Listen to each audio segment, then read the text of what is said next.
Arsii silaa hospitaalee xiqqoo faarsi hanga wacca durii tuulattee sossootu kana lafa keettee kan baraa uffattu waan uffata baraa akkuma meeqattee tuwaaffattu narraa gadhaabadhu ganamaa mul'attee har'a kanaaf baatee kadhattu fayyaan ilaa kadhannaa mormitu miidiyaan daawwattu saranjitu fidee hojii kiyya seetaa meesuri silaalii kiyyatu bareeda kiyya kabareedu humna baata kan odeessisee dhagayaa kabajaa beektaa waan keessa dubbadhu kana gammadhu obboleetti kiyyaa baay'ee nanaasini abaasini kubeemee murtaasini osoo suuqaan jiru surreewwan qaariyaanii kana hin uffata baadiyaa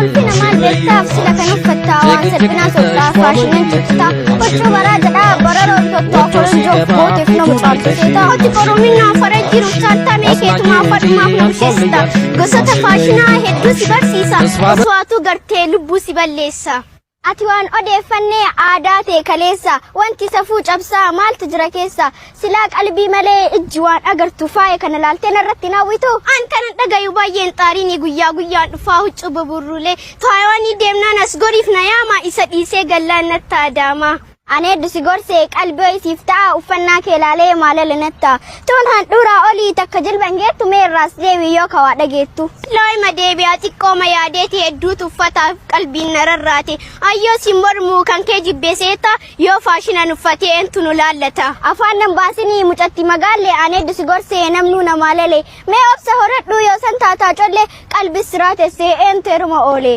anaareef naaf galtee ati galatoomii dhiifama naaf godhii si baay'isee koomi oftaachu dhabee qalbitu namoo gaabbiin boodaantiin birriitii yaaboo'ee. Ati galatoomii aadaa ta'e garsiisii namoota akka keetii hedduu na barsiisi nu faaya uffannaa sabni keenya duruu anaa ishi gorsee famileen hin jiru. أعوذ بالله من الشيطان الرجيم بسم الله الرحمن الرحيم قل والله أحد ربي تكجي يا أرجما ربي الله الصمد ربي اللي ما هندي اتحاد لم